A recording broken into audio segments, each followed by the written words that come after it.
reminding me, I'm just going to record it. So if there is a problem and you don't want to be recorded, don't switch on your video.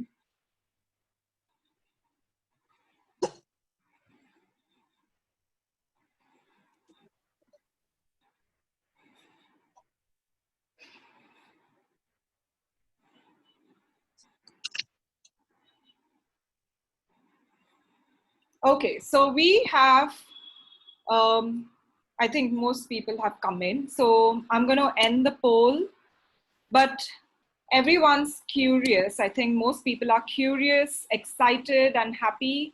And some people are neutral, which is fine. And we had 63% who have returned from last week. That's great. That means we did a good job. So thank you for coming back. Well, this evening we have Bryna Tuft from the US Consulate General of Mumbai, who's here with us. I'm just going to mute everyone so that we can hear the speakers clearly and more people are joining us. If you've just joined in, please in the chat section, introduce yourself, your location and your organization so we know who you are. Okay, so as I said earlier, my name is Elsa Marie De Silva. I'm the founder and CEO of the Red Dot Foundation. I'm logging in from Mumbai and I'm really thrilled to partner with the US Consulate General. Normally we would do it at Dosti House in person, but this is an opportunity to do the same sessions online and connect with even more people who otherwise might not have been able to attend in person in Mumbai. So welcome everyone. And from the US Consulate General, we have Bryna Tuft, who is a Vice Consul currently working in Mumbai, of course. She has served in Shanghai and Beijing, as well as a short-term assignment in New Delhi. So she's no stranger to India. She holds a master's degree in classical Chinese and a doctorate in modern and contemporary Chinese literature and women's and gender studies. Prior to joining the Foreign Service, she worked as an adjunct professor of East Asian Studies and Women's and Gender Studies. So welcome, Bryna. Would you like to say a few words to our audience? You are on mute, so you might have to unmute yourself. And maybe I might also have to help you unmute. Okay. I think I have now unmuted myself, right? Yes, we can hear you clearly. Lovely. Thank you, Elsa. Hello. Let me say hello to everyone. My name is Bryna Tuft. I'm a Vice Consul at the U.S. Consulate General in Mumbai, as Elsa Marie said. On behalf of the Consulate, I want to thank all of you for joining us today for a workshop on nonviolent communication. We also want to express our gratitude to our partner, Elsa Marie De Silva, and the team of Red Dot Foundation, and to our speaker, Rukmini Iyer, for joining us this evening. Earlier this year, the pandemic struck hard and fast and has created a stressful situation of protracted uncertainty, both financially as well as health-wise. All over the world, most people are in some state of lockdown with family, friends, roommates, or alone. Most of us are struggling hard to maintain a balance in our work and personal lives. We have to bear in mind that all are going through the same situation and trying hard to deal with feelings of isolation, mood swings, depression, anxiety, and other emotional stresses. These crises bring to our attention our interconnectedness, interrelatedness, and our interdependence. We're all under so much stress, which means much of the time we may not be at our best. In such situations, it can be hard to know the right thing to say right now. Our quality of life depends on the quality of our communication, as this will affect our relationships and ourselves. We have to understand that effective communication is a learned skill. It will help us, if we give others the benefit of doubt, be more forgiving and accommodating in our behavior. These are tough times, but we can practice mindfulness and nonviolent communication strategies to attune our capacity for cooperation in this new reality. I look forward to listening to the speaker to shed some light on the best practices to deal with such situations. Before we get started, I would like to share information on our American space in Mumbai. Dosti House is the place to learn, collaborate, and engage on issues important to the United States and India relationship. We have a lot of print and online resources which members can use for research and reading. At Dosti House, we conduct in-person and virtual programs on important areas such as women's empowerment, STEM education, gender issues, human rights, Education USA, and the English language. This program is one such initiative. You're welcome to visit once things stabilize and Dosti House opens its doors for you to visit and use our resources. Thank you again, and please join me in welcoming, let me give it back to you, Elsa Marie. Thank you. Thank you, Brina. And I want to say that, this is the second in a series of 4 workshops that we are doing as part of social distancing, changing the way we work in the future. And this idea came from the US Consulate and the team led by Sabina Mirchandani. So I want to thank them as well for being so perceptive that we, should be talking about this and creating a space so that we can learn new skills and also share ideas. And last week we had work from home best practices where we had 4 corporate executives share what they were doing in their companies, and the companies were all very, very different. Today we have nonviolent communications, and initially everyone asked but why? So, tempers are flaring because we're all cooped up at home. We are, many of us are depressed. Many of us are struggling to cope. And, people who are around us might bear the brunt of some of these emotions and this charged atmosphere that we are operating within. So it's not doing us any good, nor is it doing the people around us, or maybe even the people at work. Because I don't know about you, but for the last 7 months, I've only stepped out for a social interaction about twice. So that's not normal by any standards. And to constantly be online can play a lot on your mind. So that's why we had this session planned. And then on 20th October, we have Building Resiliency in Mind and Body, where we are going to have 2 different people show us very simple ways to stay fit, stay healthy, and engage in mindfulness. So we have Dimple Sofa, who will show us a few exercises that you can do seated on your chair, and that can relieve some of the stress. And we have Supreet K. Singh from our own team, who's a yoga acharya, and she will guide us through some meditation and some breathing and yoga asanas that you can do, which are not very difficult. And then the last one in November is with Napinai, who's a Supreme Court advocate, and myself, where we will walk you all through, the best practices when, not the best practices, but understanding the Prevention of Sexual Harassment at the Workplace Act, which is now, your workplace is in a virtual space. So how does that translate? And if you're HR professionals, how do you, deal with such issues if and when they occur? So without further ado, I want to introduce Rukmini Iyer. She's a dear friend of mine. She's the founder and CEO of Exult Solutions. She's also a Rotary Peace Fellow. And she's a seasoned leadership development facilitator, coach, and peace builder with over 19 years of professional experience around the world. Welcome, Rukmini, and over to you. Thank you, Elsa, and hi, everyone. And thanks to the Red Dot Foundation and to the US Consulate for this opportunity to bring NVC, which is a value, a philosophy that's very close to my heart. I'm really glad to be able to have a platform to share this further. We have just about 75 minutes to do this, and therefore my focus is going to be on sharing the core practice of NVC, which is a 4-step process. So that's what we will attempt to work with in this session.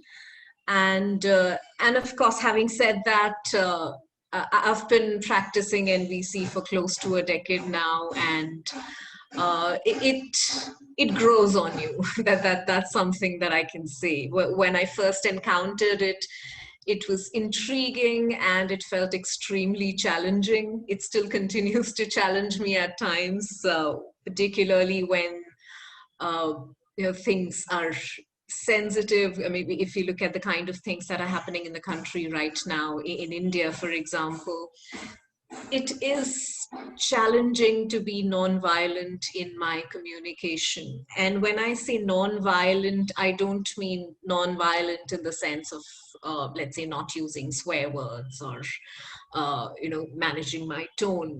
We express violence in very, very, very many different ways.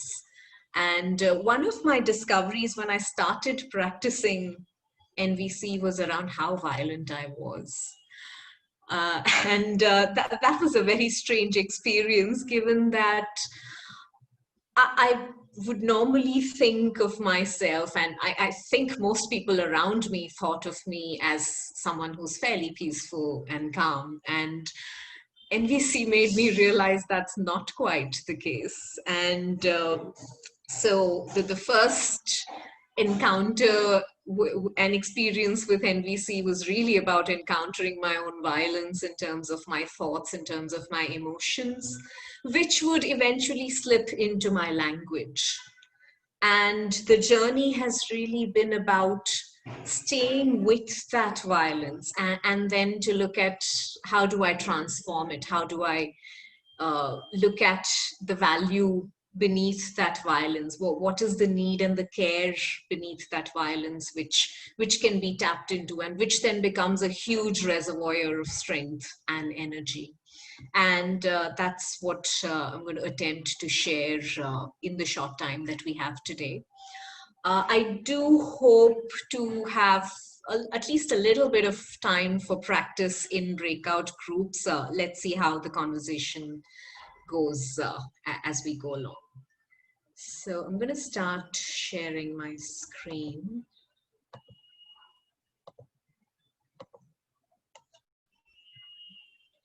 So there are several, while NVC largely evolved as a modality for dialogue, as a modality for communication in the context of interpersonal communication, like us communicating with friends or family or at our workplace. It's also something that as peace builders, I know people like Elsa and me often use this in the context of dialogue and peace education in socio-political contexts as well. So there are varied applications of NVC, and you will find groups that work on different contexts, for example, in terms of NVC and compassion, NVC and spirituality, NVC and gender, NVC and education, and so on. So you will find a lot of special interest groups if you look up online. So if the concept intrigues you, I do encourage you to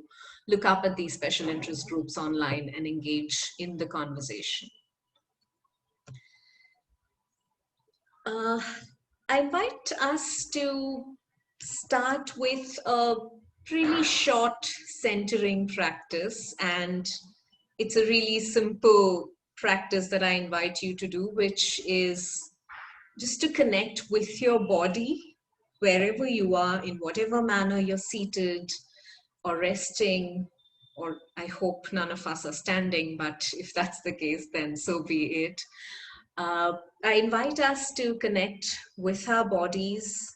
Simply notice the way it is right now. If you are seated, if you have something supporting you, notice what's supporting you. Notice the seat, perhaps your backrest, and simply notice the sensations in the body. It may be comfortable, uncomfortable, whatever it is okay. We don't need to attempt to change anything. Let's just notice how our bodies are. For example, I notice that I have my feet on the floor, touching the floor. I'm seated on a comfortable chair. I can feel the backrest supporting me really well. And I notice my body feels comfortably warm. There's a slight bit of pain on my knee, and the rest of the body feels comfortable. And I'm not attempting to change anything. It's just a moment of connection with the body that houses me. If you're comfortable as you stay connected with your body, I invite you to close your eyes. If your environment permits and if you feel safe closing your eyes, and listen to the words that I read. It's a poem called Unconditional by Jennifer Wellwood.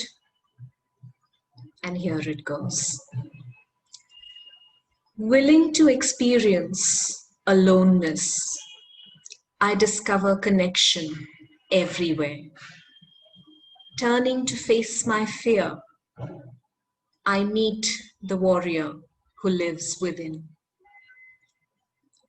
Opening to my loss, I gain the embrace of the universe.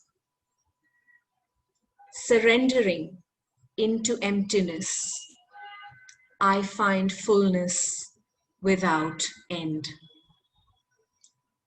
Each condition I flee from pursues me. Each condition I welcome transforms me and becomes itself transformed into its radiant, jewel-like essence. I bow to the one who has made it so, who has crafted this master game. To play it is purest delight, to honor its form, true devotion.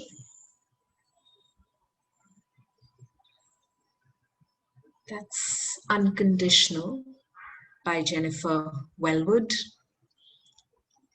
And with that invocation, I welcome us into the space, into the little more than an hour that we have together.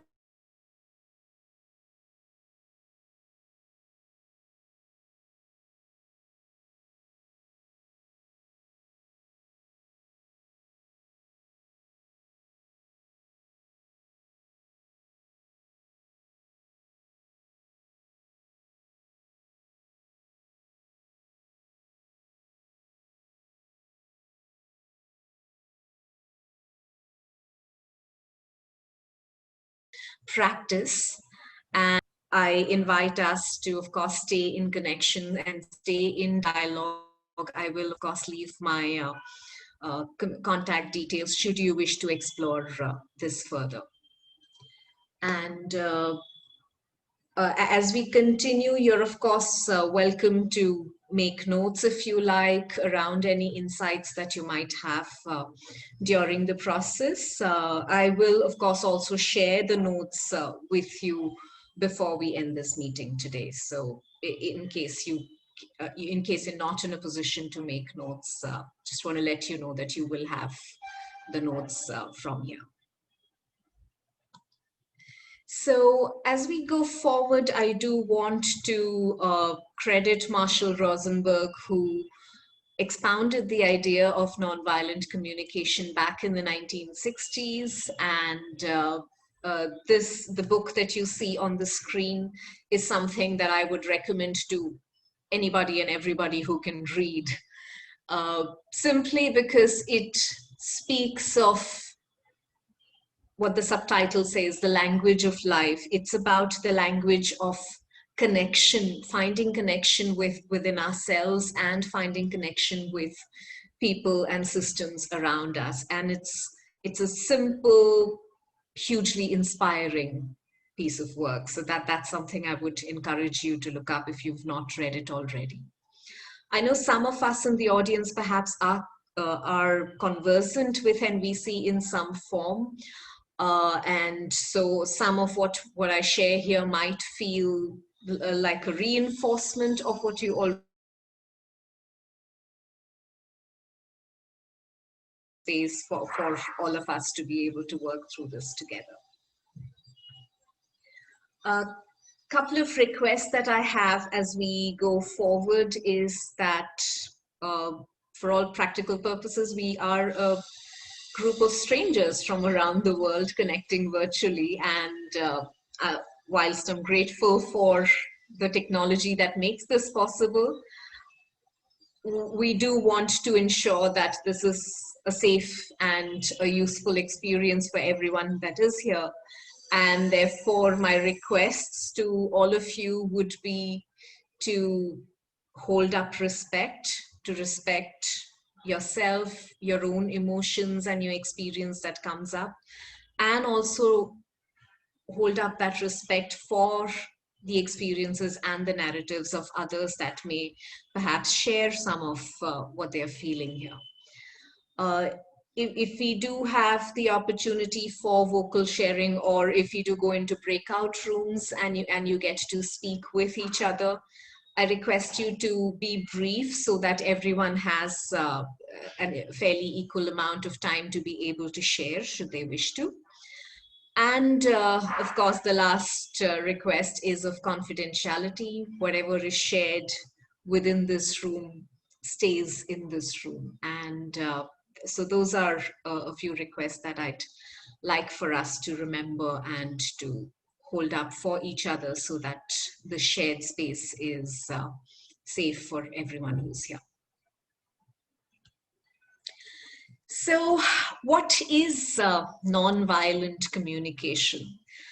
I thought this video in many ways explains what NVC is not. And in that sense, it defines it really well. I'm sure some of us have seen this. It's a really viral video, but I'd like to play at least about a minute of it for us to get a hang of what I'm trying to say here. Listen to me. Like I do this all the time. And if I go out at the house or the door, Matthew has his toys, and then Matthew has all his toys. Okay, but I have to yell at you guys. Please, Linda, listen, Linda, listen. Okay, what? Like everything they do at this house, you can't trust everything at Grandma's house. Okay. Okay, then what? Then you're not listening to me. Then you're not listening to me. I asked you not to do something. Linda, but listen to me. Look at, if we do something, if you get that bird thing off, you're gonna break it. Okay, but I'm letting you know but that you cannot. Linda, lick it. You're not listening to me. Linda, listen to me now. Listen to me now. Listen to me. No, you're not listening. I said no cupcakes, and you try to get cupcakes, and you try to ask Grandma. Linda, didn't you? Linda, lick it. If we do something right out this, if we get close, you can't even get them. You're gonna burn your butt. What's gonna burn your butt? You and Kevin don't listen, so I have to give both of you guys pop-pows in your butt. But Linda, but Grandpa's gonna give you pop-pows in your butt. No, he's not. Yeah. I have to. You don't want me to hit Kevin, or you don't want me to spank you? No. Why? Because anybody wants to spank me. Then I have to spank Kevin. But he's my little pop-pops. He's your little pop-ups, but he doesn't listen. But Linda, honey, look at this. Right now, they can't do anything if we can't get everything out of the wall. If we're gonna break everything down. Okay, I think that explains it really well. I'm going to pause there for a while and I can't really see the chat while sharing the screen, but what does that video convey to us about what NVC is not? If we can have some responses maybe on the chat, what kind of communication did you see happening in the video? Talking over each other. Thanks, Elsa.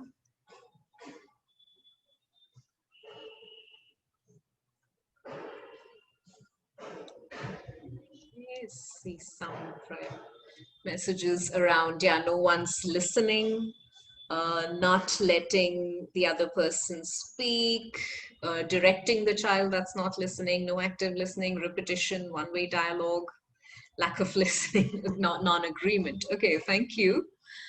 And so there's a lot of communication that's happening there, right? Both of them are speaking a lot, and yet no one's really getting through to each other.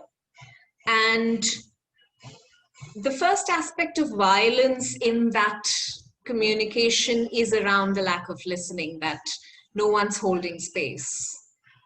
The second aspect of it is in terms of trying to deliberately not allow the other person to speak, right? So there are multiple layers of violence if you really dissect what on the surface seems like a really cute dialogue. So when I first saw that video a few years ago, I remember thinking that's so sweet, and I would watch it over and over again and have a laugh over it. But yes, when you look at it deeper, it's a lot of our communication, particularly in workspaces, are like that. It's a lot of people talking over each other and trying to make their point, and in a really unconscious way, not allowing space for the other person's point of view to exist.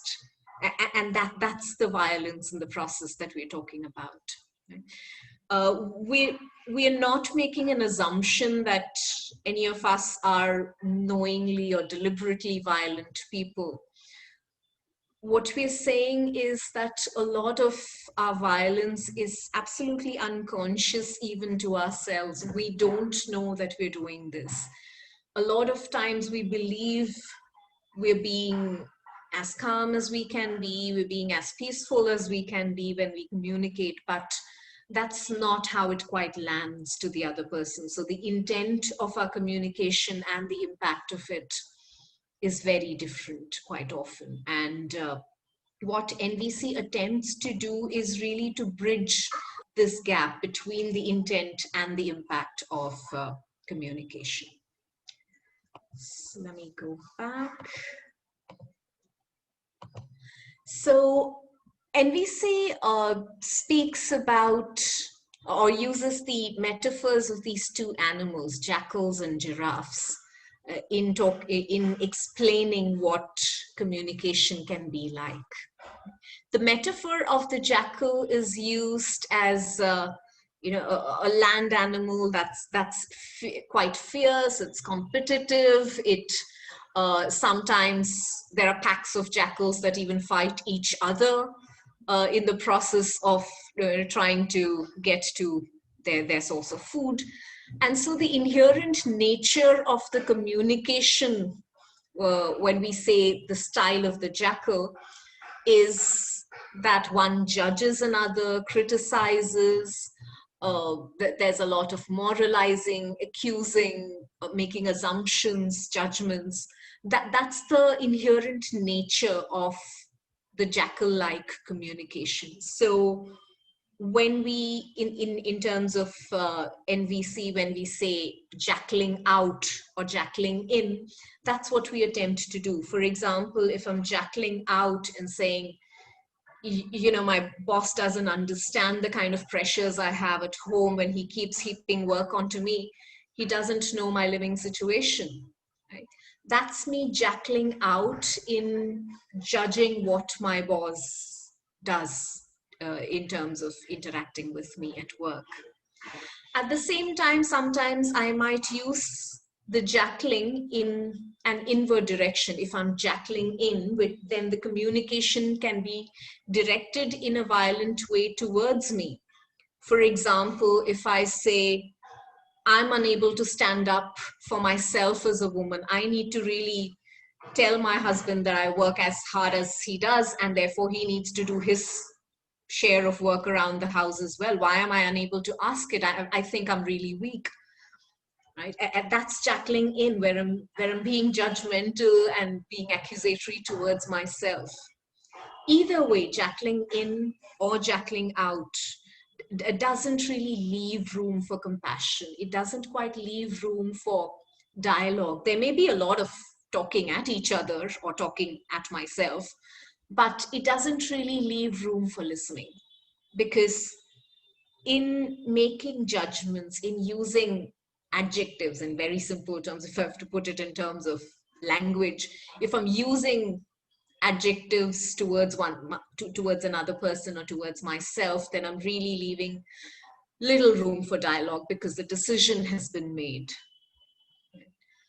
What NVC attempts to do is to move to the other end of the spectrum.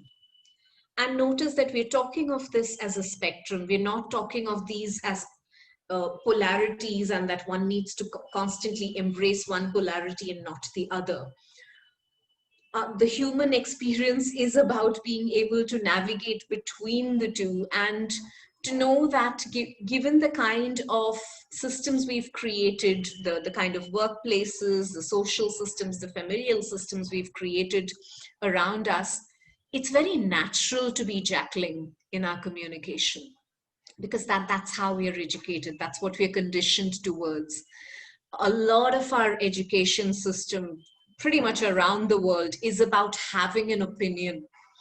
Right? We're taught to debate, we're taught to take sides, we're taught to stand up for our views, which doesn't quite leave too much room for listening unless we really cultivate it as a conscious practice.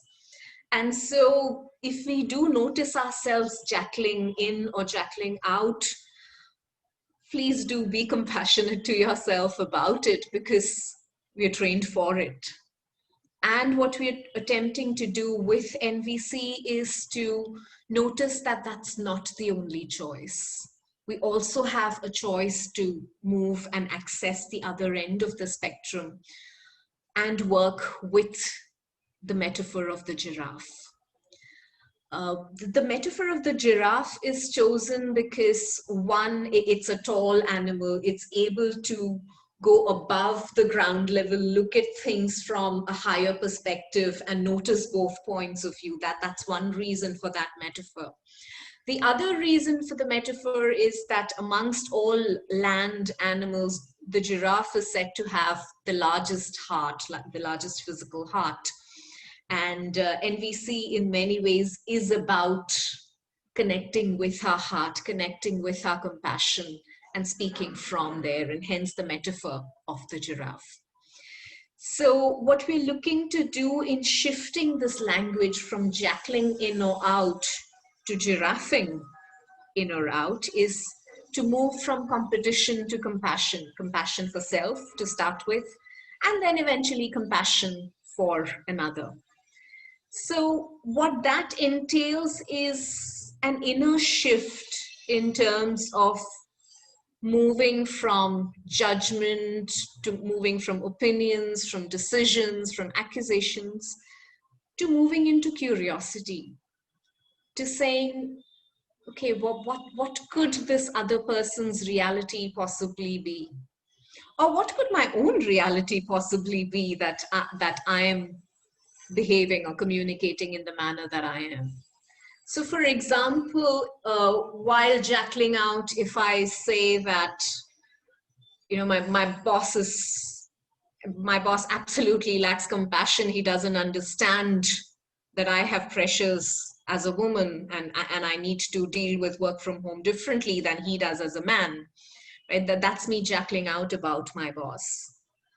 If I have to giraffe out about it, I would perhaps attempt to stay curious and to say, I notice that my boss doesn't quite ask me how I am before giving me work to do. And I'd really like for him to check in with me once in a while, if, you know, just to know if I'm overwhelmed or what's happening at home.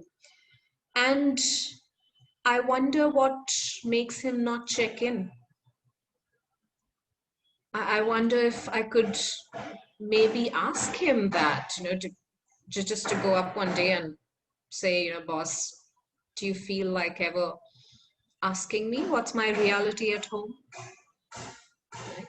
And that really opens up the possibility for dialogue. And of course, I'm not saying it's easy, right? It's our trained response is to jackal out, and yet relationships shift, and take my word for it. I've seen massive shifts in my own personal relationships with clients that I've coached on NVC, with dialogues where we've had intense conversations between Israelis and Palestinians, and where one moment of giraffing completely shifts the tone and completely changes the possibilities that the conversation can bring about. So that's the attempt we are looking to do here when we are looking to shift from jackling to giraffing. And of course, like the example I gave about jackling out and giraffing out, the same process, of course, applies within. So if I'm jackling out and saying, you know, I'm being stupid, I don't know how to organize myself, and therefore I'm getting overwhelmed with this whole work from home situation, that's a lot of self-judgment, right? I'm talking about me being stupid, me not having organizational skills, me lacking things, me not being enough. If I'm able to move to staying curious about myself, to say, okay, I am feeling overwhelmed, I feel disorganized, that there's a pile of work that I need to catch up with. What is it that I really need in this moment? If I'm unable to catch up in spite of the fact that I know exactly what I need to do to catch up, I know I need organizational skills, I know I perhaps need to be more vocal about things. In spite of knowing it, if I'm not doing it, what is it that I really need? What kind of a pause could I possibly use? Maybe I need to go down for a 10-minute walk around the apartment block. Maybe I just need to shut myself in the bathroom for 5 minutes away from everyone else at home and breathe. Right? So it's also about extending that sense of curiosity and compassion for oneself. And in my personal experience, it's only when I really learned to jackal in that I was able to jackal out as well, to be able to give that, provide that to others as well. So that's the invitation in this process, to move from jackling to giraffing, and at the same time, hold yourself with compassion if you see yourself going back to jackling. It's okay, and there's always a way back into being a giraffe. So what is the movement? What is the way to get into the giraffe zone? That's at the heart of our conversation today. Yeah, so here's the process that we're looking to follow. And this is a 4-step process that's at the heart of NVC. It's often referred to by practitioners as the OFNR process. So if you hear NVC practitioners saying they're doing OFNR, here's what it means. O stands for observations, which is, in my opinion, the most crucial part of the process, in the sense that if you're able to move into a space of observation around your experience, then the rest of the steps are much easier, and they tend to organically emerge. So the first step is observation, then we move into feelings, and then we move into the needs that underlie the feelings, and then we go into requests, right? And the language of requests is another name that you often find being used for NVC. So we're going to get into detail in terms of how do we utilize these 4 steps, starting with observation. It's often the most challenging step, while it sounds like a simple term that we often use every day. Observation is about looking at and describing what is happening without my opinion, without my judgment, without my thoughts, without my blame. Simply describing things as they are. Right? So very often observational statements might start with something like I see, or I hear, or the situation is that, so and so. Of course, these are not the only options, that it's just some examples that can help you work with this. Let's spend a few minutes getting a hang of observations. Wherever you are, each of you, look at the environment, the room around you. And on the chat, if you could write one observation about the room that you are in, okay? Not an opinion, not a thought, not blame, not judgment, but one observation about the room you are in. If you could put that in the chat.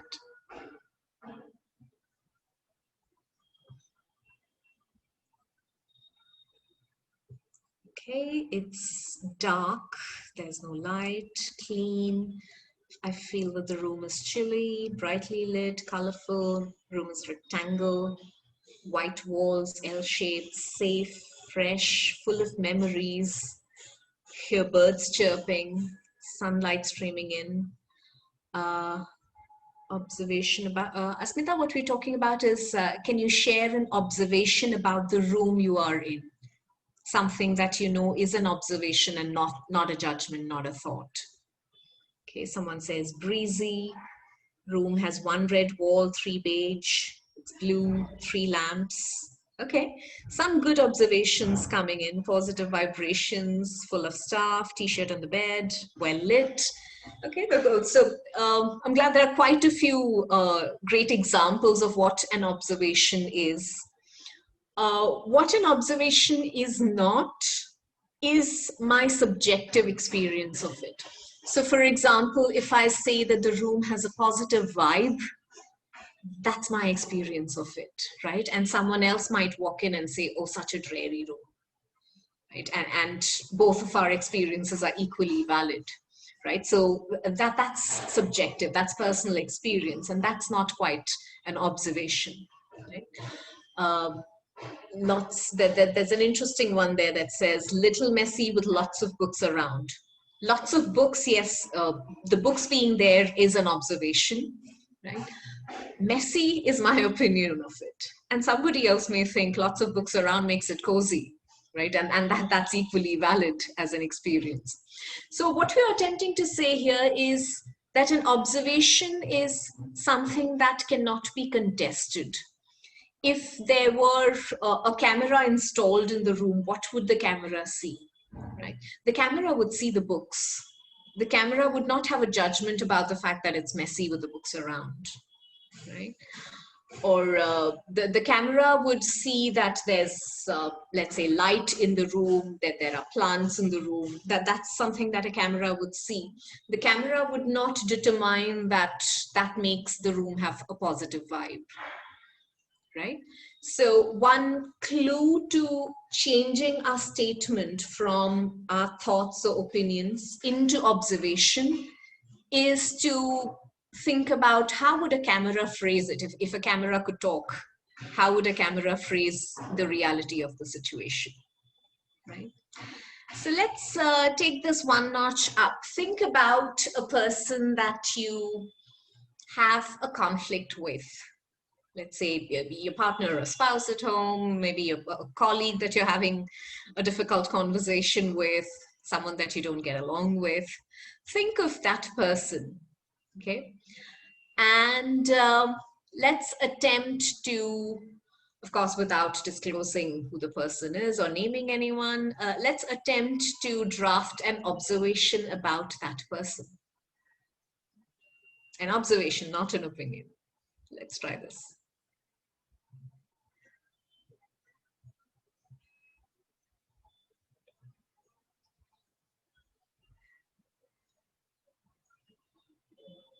Someone says old. Okay, old can be rather subjective, but yeah. Fair, wears a sari, short hair. Okay, that's an observation. The person's tall. Heartless, interesting, is 78 years old. That's an observation. Does not let others speak. Okay. Talkative, has white hair, frowns frequently, egoistic, knowledgeable, always properly dressed, shaven head, keeps giving unnecessary suggestions, holds degree from a known university, creative thinker, tall, speaks slowly, stays silent most of the time, avoids eye contact while talking, wears spectacles, right? Self-indulgent, always in a rush. Okay. So we've got, again, a great mix of observations and some not quite observations. Okay.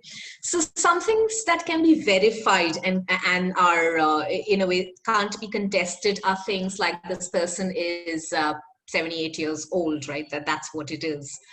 Or the person has white hair, or the person is tall. Well, tall is subjective, but yes, I mean, it's you can figure when a person is tall or short in a cultural context, right? Or a person speaks a certain language, or a person holds a certain degree. All of these are observations, right? There are some which are not quite observations. For example, self-indulgent, egoistic, talkative. All of these are our experiences and our opinions of them, right?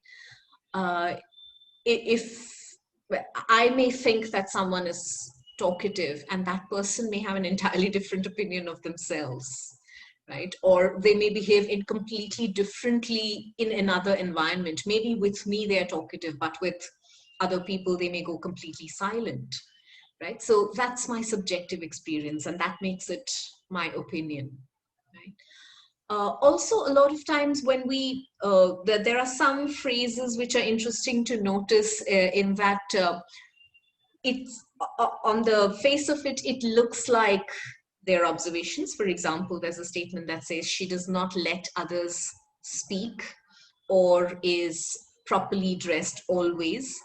Now, when we make these statements, yes, on the face of it, it looks like it's observable, right? Does not let others speak. However, do I know that in every moment, in every space of their life, they don't let others speak? No, not quite. It's only in my interactions with them, right?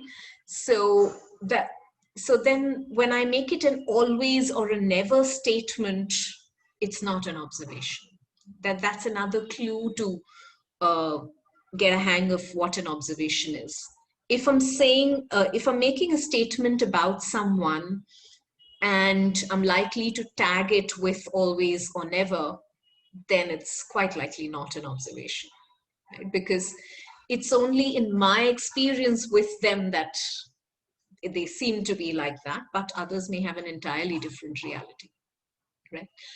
And the reason we're spending a little more time on observation is because this is crucial. A lot of times we close the door to dialogue and conflict resolution because we present opinions instead of observations. And the moment we've presented an opinion or a judgment, the decision is made, right?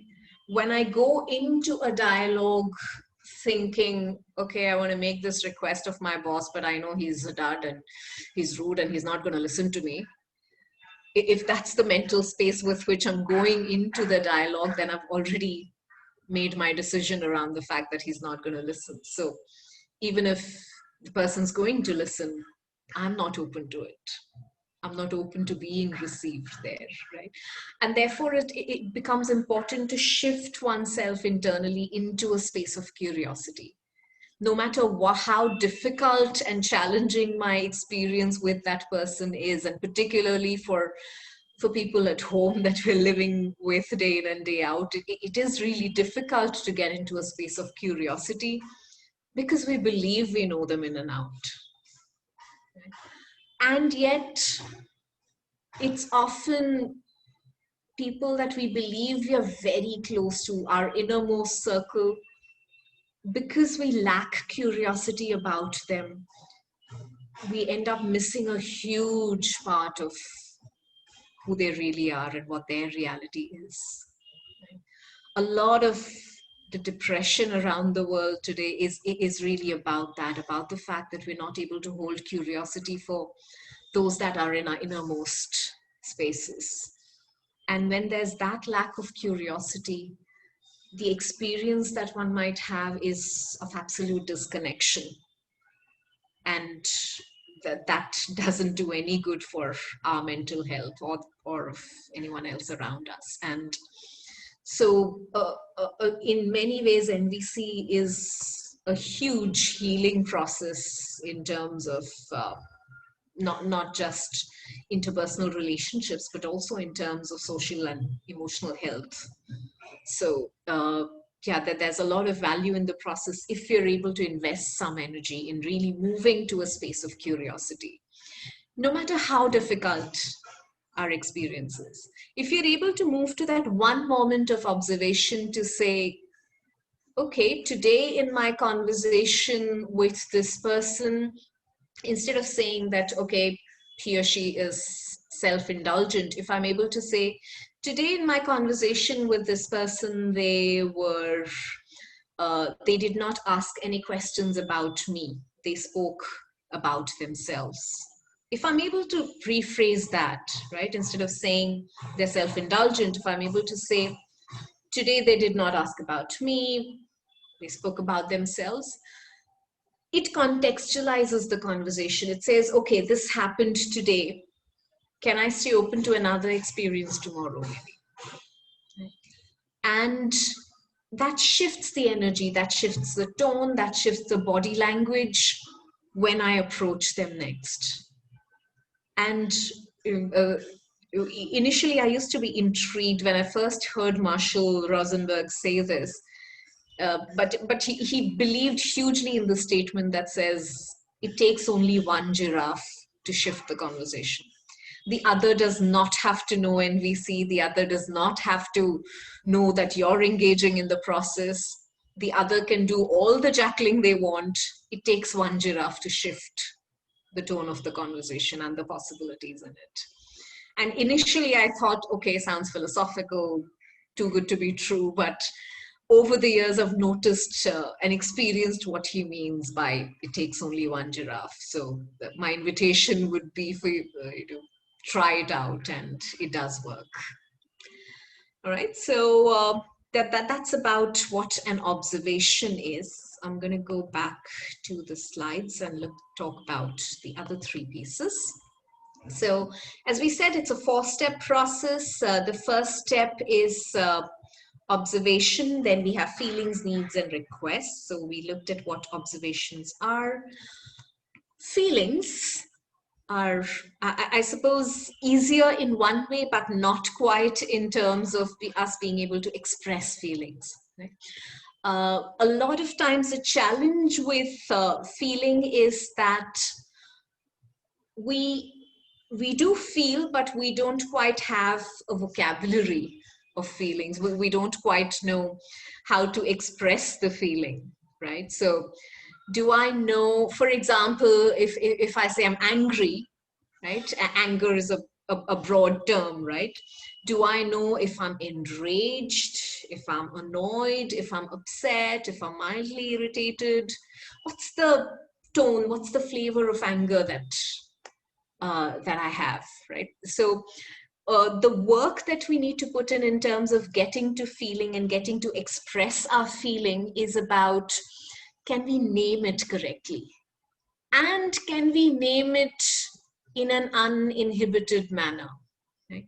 A lot of times we're conditioned to believe that there are some feelings that aren't quite good, that are so-called negative, right? So it's sometimes difficult to say to another that, you know what, I'm jealous of you. Or, you know, I'm feeling guilty about doing something, or I'm feeling ashamed about messing this up. Right?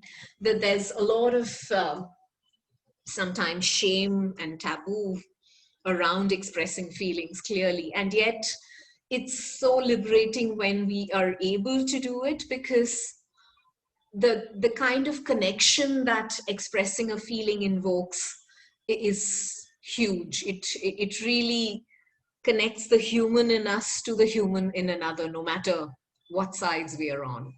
And that makes all the difference to the rest of the process. So my request here would be to really attempt to name your feelings as accurately as you can. Right?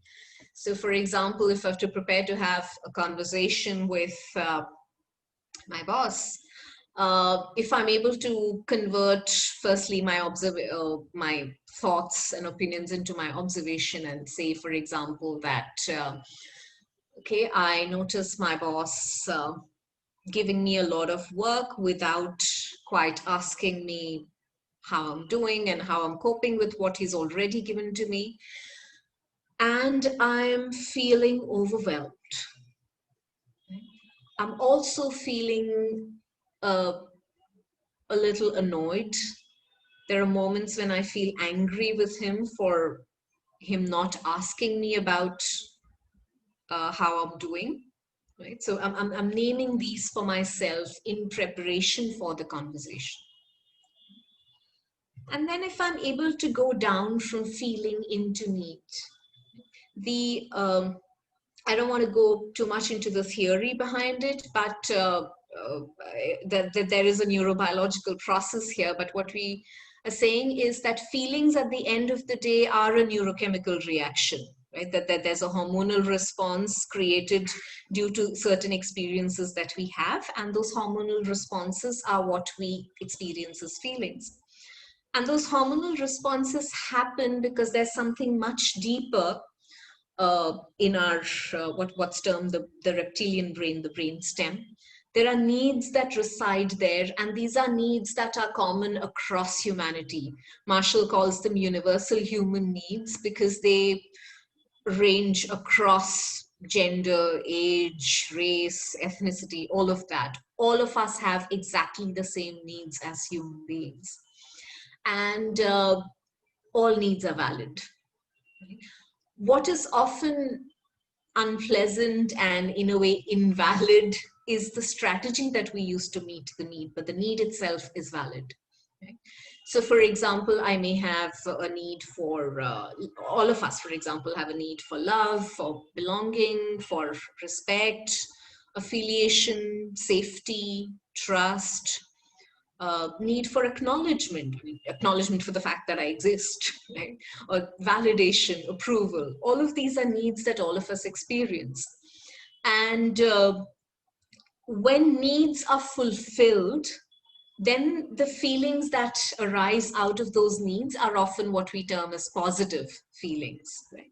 So for example, if I feel acknowledged, if my needs of appreciation, acknowledgement, safety are met, then I'm likely to feel happy, I'm likely to feel engaged in my workspace, I'm likely to feel affectionate towards people at home, right? Because there are needs that are met.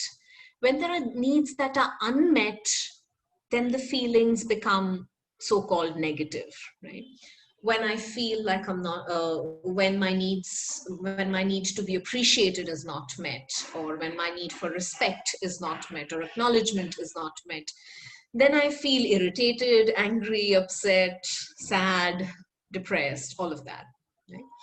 And of course, it's not a formula that a certain need gives rise to a certain feeling. It's possible that needs and feelings may manifest very differently in different people, right? So there's really no right or wrong feeling or need. Okay. So there's feelings, and then there's need, which is a deeper layer. And so if we have to continue the conversation, so if I have to continue the example of the conversation with my boss, I might go up to boss and say, hey boss, I've noticed that you've been passing on work to me in the last couple of weeks without quite checking in, how I'm doing in terms of the work that I've already been allocated. And that's making me feel upset because my need for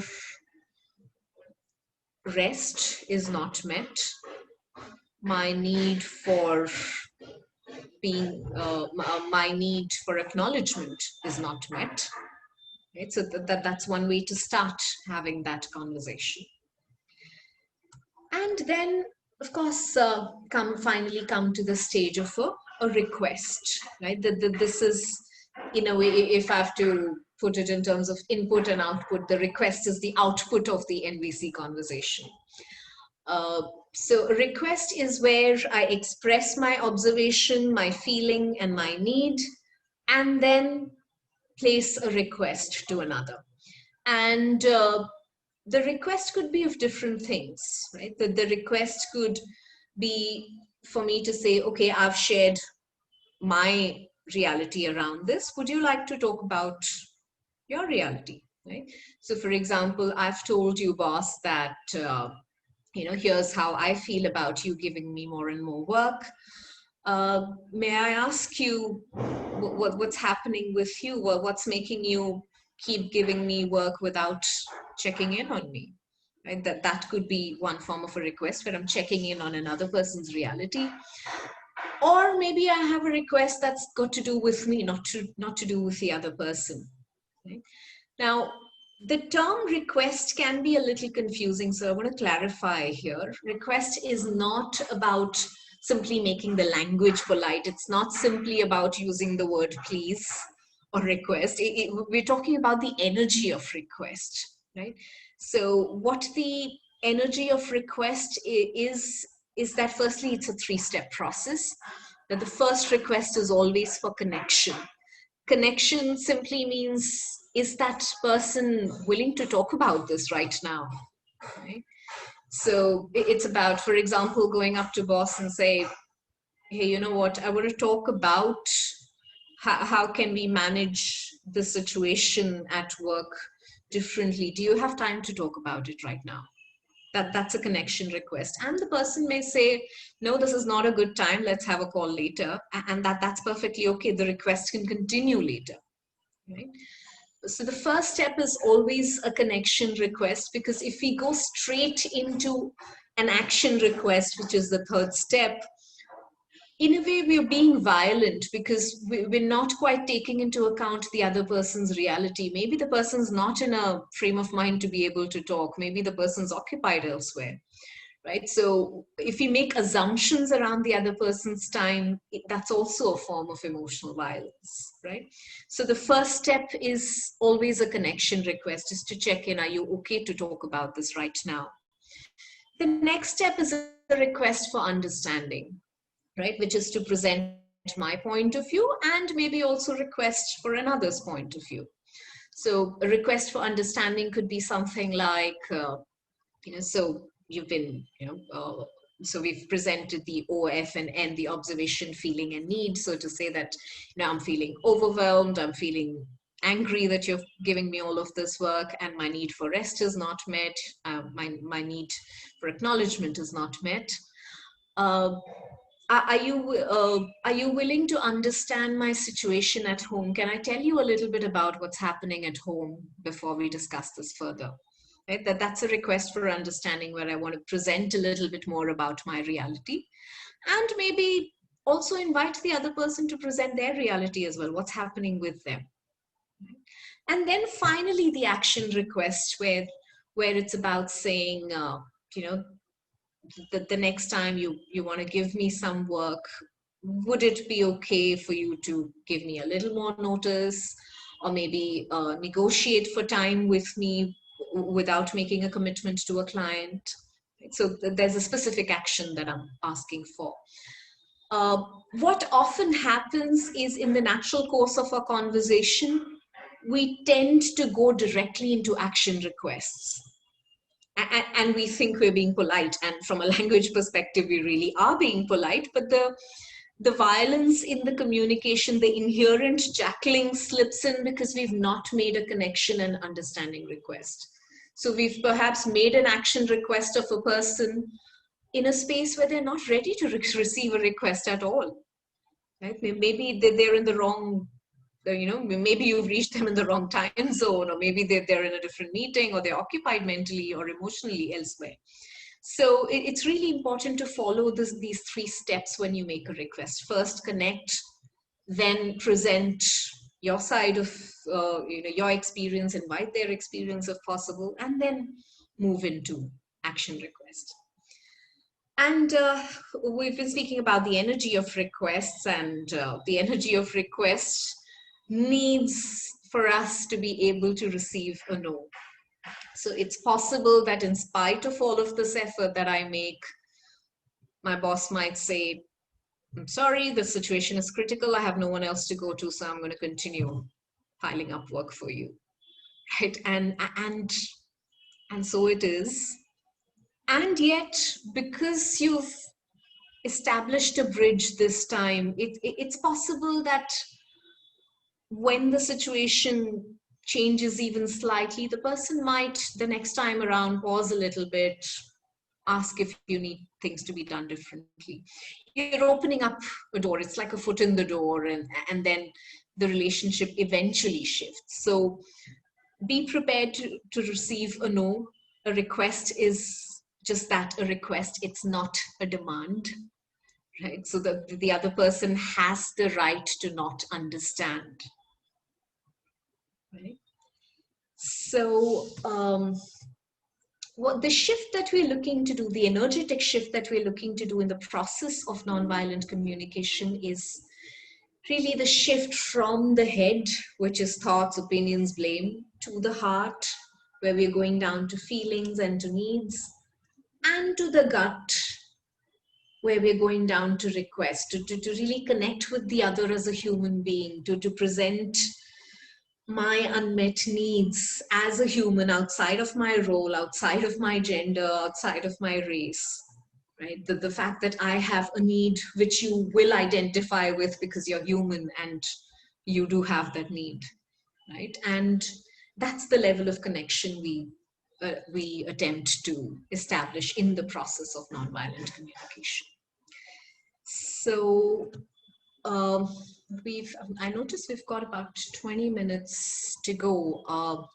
I would have liked some practice, but let me check in with the room what the best use of our time would be. I'm happy to use the time for Q&A, or we could do a short practice in the breakout groups. I'm open to it either way.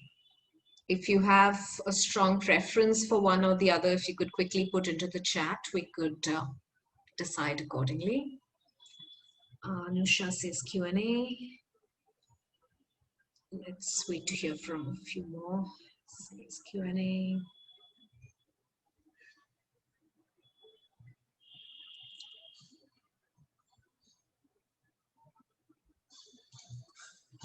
Okay, there's one person that says breakout. There are 4 voices so far that say Q&A.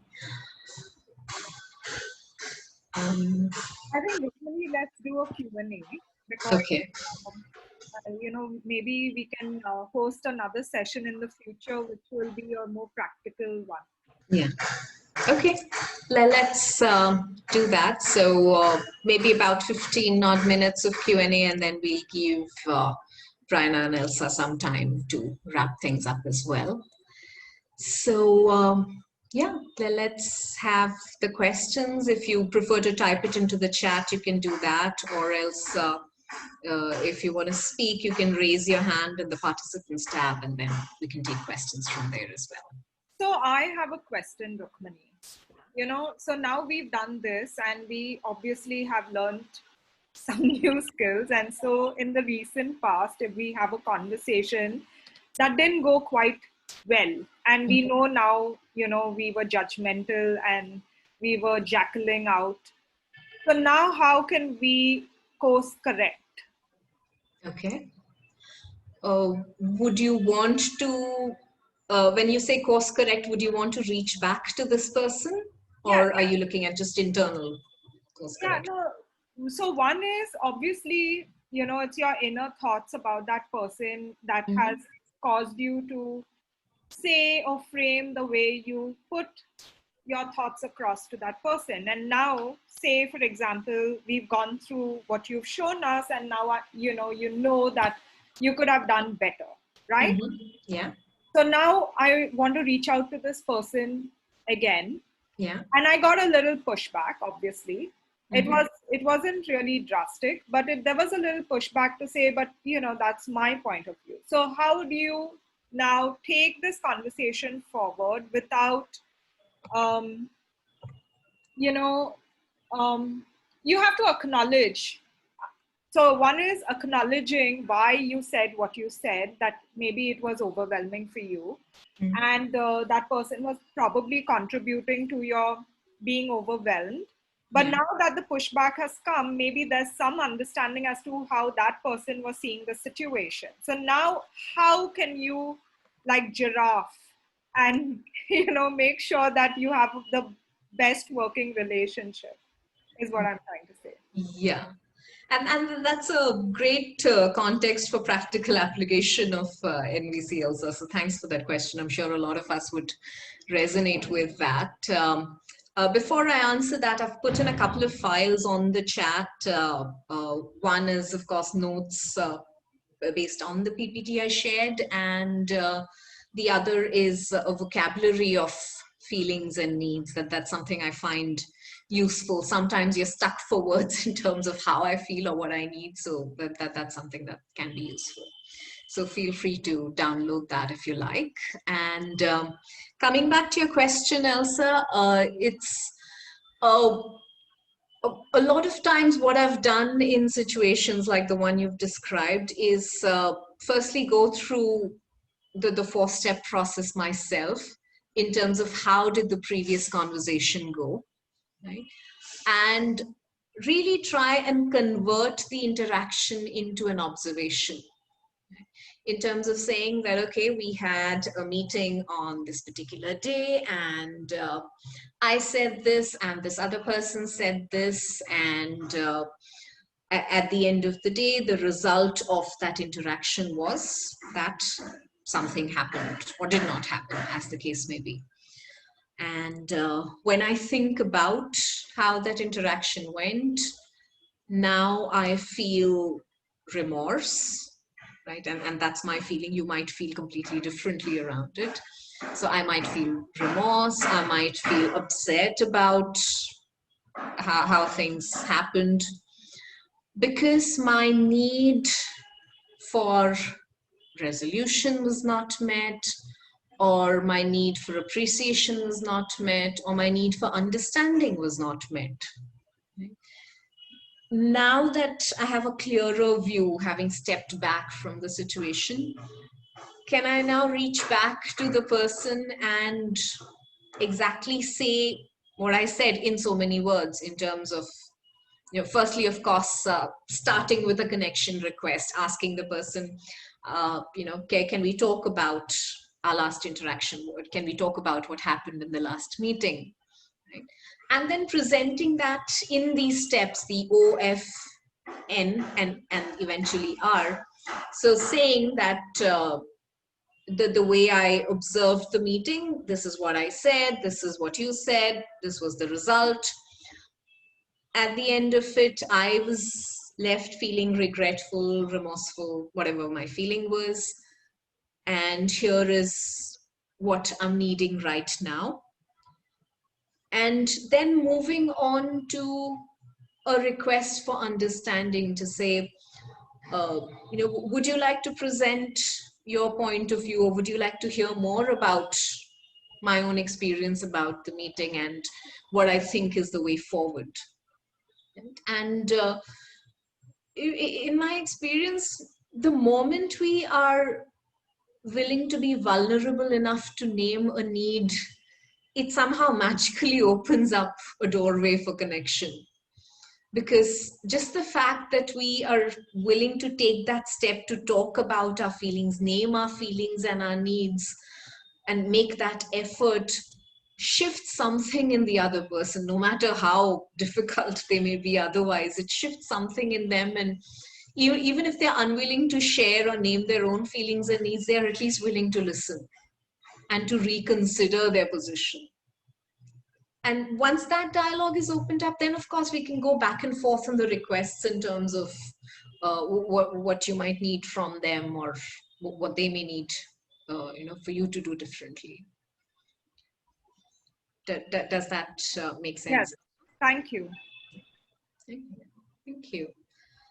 Savita says mixing observations with feelings creates problems. How about learn from experience? We can try that with strangers. Yeah. Savita, that's an interesting question you've put up, that it's often with people that we're distant from in some way, it's easier in the sense one can go back and name things more objectively. It's more difficult with people that we interact with very regularly, people that we're close to. simply because the element of curiosity is missing, right? Simply because I assume that I know them or this is how they are, right? And no matter how positive that word that I use for them can be, it's still a judgment, right? Even if I hold let's say, even if I describe something and say, oh, you know what, my father is the most compassionate man in the world, right? It's still a judgment. It's my opinion, right? And somebody else, my mom might have an entirely different opinion of him, right? So am I open to another reality? Am I open to the fact that somebody else might experience them a little differently than I do? And therefore, can I be curious about their experience? And it's possible that it's a momentary experience, right? It may not be an overarching thing, but it's possible that there could be a momentary experience which completely contradicts my belief of another person. But can I stay curious for just that moment? Because that opens up the doorway to connection. As you say, Savita, it is difficult, but well, all I can say, it's worth the effort. It's worth the effort of moving to the giraffe side of the spectrum, even for a moment, because simply the possibilities that emerge are beautiful there. Shipriya says, how do we balance boundary setting with OFNR while parenting? That's an interesting one, and it'll probably be a 3-hour answer, Shipriya, so I don't want to get completely into it, but in working with children, something that I've noticed is that they seem to intuitively understand the language of needs. Very often when they are told that I care for your safety, right? Keeping you safe is my need, and safety is also your need as a child, no matter how old you are. It's important for you to be responsible for your physical, mental, emotional safety. And so that we uphold safety for each other, there are going to be some rules, there are going to be some boundaries around things you can and cannot do. And therefore, are you willing to listen to why these boundaries exist? Right? So if I say that, no television after this time, or you can't access an iPad or today, or whatever the boundary is, if I'm able to communicate the need behind those boundaries, I find that they often understand. Very often as children, they come back to renegotiate. Okay, but it's not that once they've understood it, it's done. They'll often come back to negotiate. Sometimes they come back to negotiate in the next 20 minutes, but they do understand. And the more it's reinforced, the more they are also able to get a sense of their own boundaries and what's okay and what's not okay. So yeah, I would encourage you to try speaking about needs with children.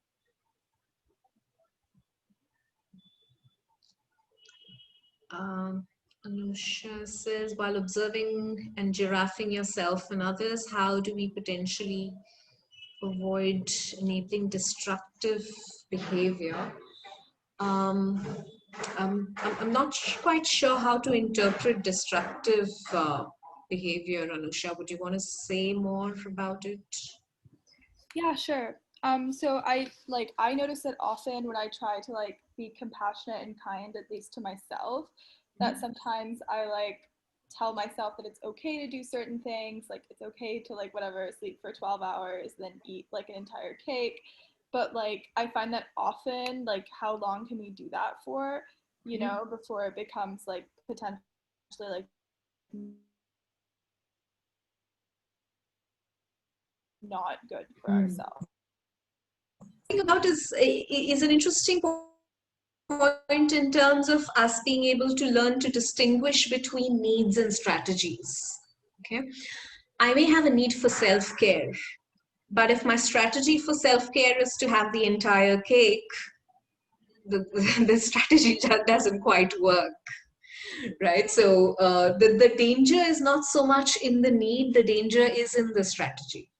So what we do need to be observant about again is that if I'm using a certain strategy to meet a need, to fulfill a need, what is potentially the consequence of it, right? And therefore, let's say if I want to unwind and that there's a need for rest, there's a need for rejuvenation, and my strategy happens to be to, let's say, down a few pegs of scotch, may not be the healthiest option, right?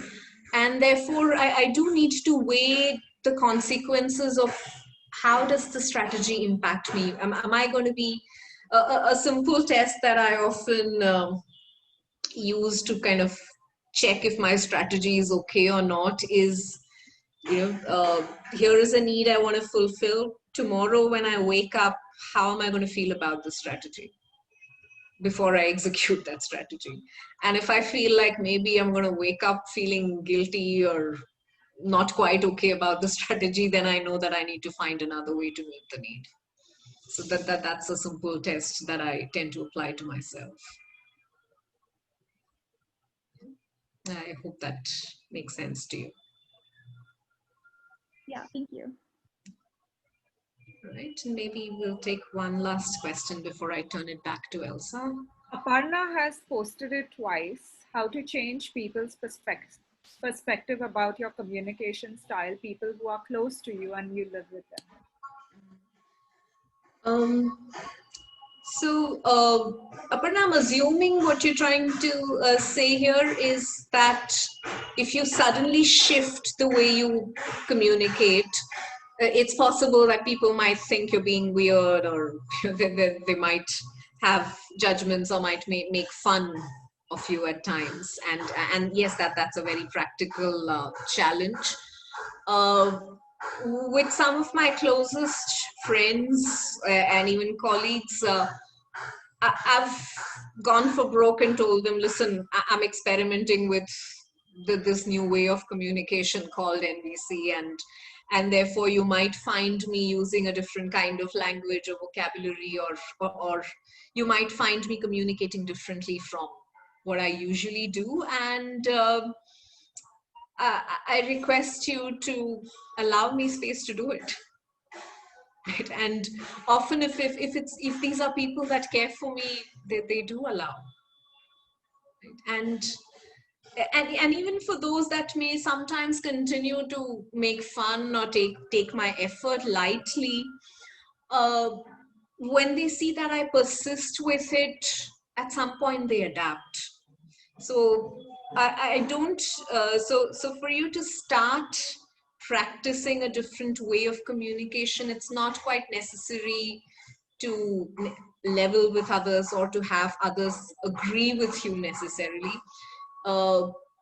Sometimes just go for it where you can, and sometimes where you find reactions from people, explain it to them in so many words that I'm trying a different method, and allow me space for it. They more often than not, I find that people do allow for space or eventually adapt. Either way it works. Yeah. All right, so that leaves us with 3 minutes to go. Thank you for the interaction and the engagement during the session. I really did wish we had some practice time, but yeah, 90 minutes can be a tight session. But thank you for engaging with this. I hope you've downloaded the notes I sent on the chat, and I will leave my contact details on the chat now, so that if you have questions, feel free to connect. So back to you, Elsa. Thank you, Rukmini. I think this is now the third time I've attended your session, and it always helps me reconnect with the practice. And it's really about incorporating this knowledge into your daily life, which is very, very difficult if you're not intentional about it. So thank you so much. It's been such a pleasure again going through this workshop with you. I can't thank you enough. So, so thanks. And Raina, would you like to, just share a few words, what you thought about the session and yeah. Well, I thank you for letting me be a part of this. This was really interesting, and I have a lot, there's a lot of really good takeaways here to start thinking about. And I'm thrilled, that the U.S. Consulate can be a part of these kinds of discussions. I would make one final little plug for Dosti House. If you're interested in seeing more events like this, you can find our information on the if you go to the U.S. Embassy's website in Delhi, it's in.usembassy.gov. You can look for the information about Dosti House. And thank you so much to Elsa and Rukmini for having this event. Thank you. Thank you so much. And, honestly, if it was not during COVID-19, this would be happening in Dosti House. And we've done many such sessions, which are practical, which are interactive, and it's so much more fun, but we have to adapt to the online version and we are getting good at it. It's not always equal to what would happen in the physical space, but nevertheless. So thank you once again for the partnership. I have launched the feedback poll, so if you can just take that. I will be sending out a final mail with all the links, the recording, and if you want to give us feedback as well, what kind of sessions y'all want us to host, because we are zoomed out with webinars, but things like this which can improve your knowledge, increase your skills, also help you meet new people would be amazing. So thank you all for coming, and we have another session on the 20th led by Supreet K. Singh and Dimple Sofa, and I'll send you more details about that too. I want to just ask Sabina. Sabina, do you want to say a few words? I just want to thank you, Elsa, and thank Rukmini and Raina, and for an excellent and very informative session. I just wish it was longer, like she said, but thank you so much, and thank you to the participants also for being such a good audience and very interactive. Thank you. Maybe we can have an advanced session in the future so that you go back, apply these skills, and then come back for a refresher with a little more detail. What say, Rukmini? Well, I'm totally game for that. Okay, great. So thank you so much. If there are still some people left to take the poll, if you could just do that. 3 questions. Did you enjoy the session? Did you learn some new skills? And would you like to attend sessions like these in the future? That would be great. And we will continue to keep in touch with you over email. Thank you. Bye, everyone.